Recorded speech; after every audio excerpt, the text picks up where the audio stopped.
A press release, Trump-endorsed businesswoman Karrin Taylor Robson announces campaign for governor of Arizona. Joining us now is the candidate, Karrin Taylor Robson. Mrs. Robson, thanks for doing this again. Well, thank you for having me on, Mike. Let's talk about the run for governor. You've done this once before. It was a very heated campaign. It can be rough. Why do it again? What motivated you to jump in and do this again? Well, I just believe Katie Hobbs has been a disaster for Arizona. And when Donald Trump endorsed me in December, I decided to jump back in. The voters of Arizona clearly support the president by electing him by a very wide margin. And so when you get his support, you see what the current governor has been doing in our state. I could do a better job. And I will be there to support Trump's agenda to grow our economy, which, we need to do, and more importantly, to secure our border. Have you had any recent conversations with the president regarding your run?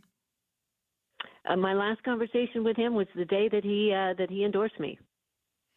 And when you look at what the issues that face Arizona, when you talk about some of the things, can you talk about some of the specific things you would do differently that you think need to be corrected to get Arizona on the right track?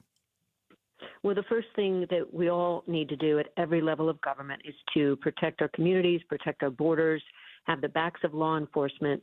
We live in a very dangerous world, and Arizona's on the front lines. And that's, like I said earlier, one of the primary motivating factors is I want to support President Trump in his efforts to secure our borders. We have got to stop the flow of fentanyl coming across that border. Arizonans are suffering. That drug, we're the gateway to the country, but a lot of Arizonans and Arizona families are suffering. That's number one. In addition to that, we've got all sorts of challenges ahead. Education. I don't know if you've seen the recent numbers out about Arizona's educational rankings. It's really pathetic. We have got to do a better job. It's unconscionable that our kids are not learning the way they should. So that will definitely be a priority of mine. There's a litany of other issues from water and growth. How do we manage our growth? How do we Katie Hobbs has created a water crisis, and that water crisis has led to housing affordability issues. And so if you don't get those public policy issues right, you just create a cascade effect. And Arizona families are suffering. When you look at the cost of housing, the fact that we don't have enough housing, that was a direct result of the governor's water policy. So they're all interrelated, and you need to know what you're doing so that you don't run into these policy issues. And that's in large measure the president knows where I am in my capabilities when it comes to some of these policy issues. That's why he endorsed me. He knows that I can win. We don't want a repeat of 2022. And with his endorsement, I plan to win in 2026. Arizona gubernatorial candidate Karrin Taylor Robson is joining us talking about her candidacy and campaign. What did you learn from the last time around in the primary that you think will better prepare you? Or did you learn anything that you think will better prepare you for this time? Oh, I learned a lot. When I started last time, I was literally at zero. People in Arizona did not know who I was. I traveled the state. I thought I had been everywhere in the state, and it turns out I hadn't. We live in the best state in this country, the most beautiful state. Our people are incredible from all corners of the state. I've met a lot of people, learned a lot, and gathered a lot of friends and a lot of supporters along the way that have been encouraging me to do this again. So last time I started at zero. This time I'm not starting at zero, and we are going to take this to the finish with President Trump's endorsement, and we're gonna defeat Katie Hobbs, who by all accounts has been really a disaster for the state. One of the things that's going to change is we will now have a lieutenant governor and a joint ticket. Have you given consideration to who that might be? Well, it's interesting. There's been an awful lot of people reaching out to me who would like that position. There's an awful lot of people who have had third-party surrogates recommending people to me.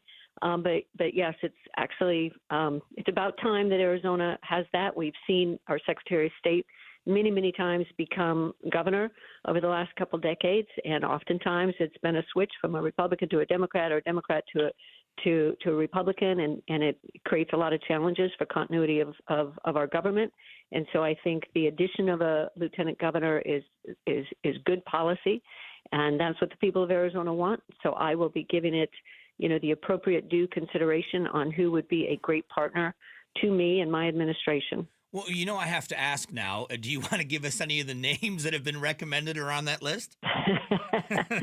Those will be revealed in due time, but you could probably guess a lot of them. You can't blame me for trying to get an answer to that No. question. So let's talk about the primary process just a little bit more, because what ended up happening last time was a very difficult and costly primary.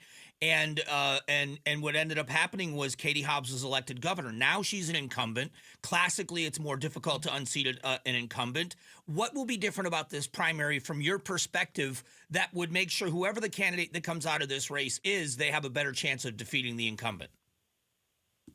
Well, again, Katie Hobbs now has a record, and that record has really been to stonewall President Trump and all of President Trump's efforts to secure our border. And, she'll have to defend that record.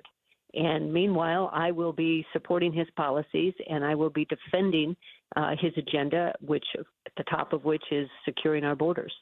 And so that will be a very, very different, race. We will focus on the facts. We will focus on her agenda. There's all sorts of issues going on now in state government. We see the wheels falling off of a lot of things. Just a couple of weeks ago, the governor's staff indicated we're $340 million or something short in this year's fiscal budget. How did that happen? Who's minding the store over there? She's had significant troubles populating her administration. So I think we've just seen the tip of the iceberg. But at the end of the day, we will run, on the facts, and we will run on her record.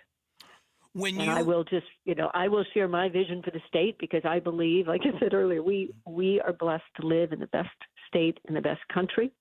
We are a microcosm of America, where you come here, you can work hard, you treat people well, you can achieve anything. And I see that all over this state when I talk to people.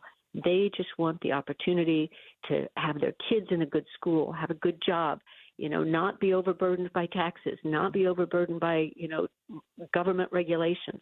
We need to always be on guard to minimize and eliminate where we can any unnecessary tax and any unnecessary regulation that holds our people back. Last question is about the relationship with the state legislature. Obviously, the governor's office has to have a good working relationship with the legislature. One of the biggest concerns from both parties with this governor has been the number of vetoes that she has cast. And how do you have that relationship where there's an agenda of common ground that move things forward? Can you talk about that relationship for a moment? Well, as you know, we've had, in the recent past, very, very slim margins, and I was very proud to be part of expanding the Republican majorities in the legislature this past year.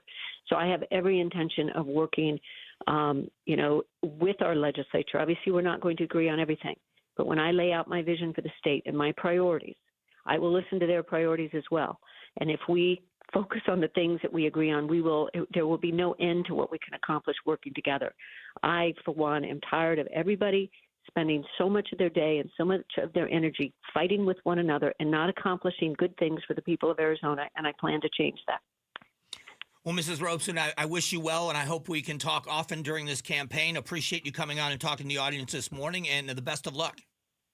Well, thank you, Mike. You were my first interview since it's official, and so I really appreciate you having me on. Well, thanks again, and hopefully we'll be talking again on a more regular basis. Thank you so much. All right. That is Karrin Taylor. That's Karrin Taylor Robson. She is the gubernatorial candidate, or one of the Republican candidates. Congressman Andy Biggs announced his candidacy a while ago, so we will be talking about this primary process as it goes on. Coming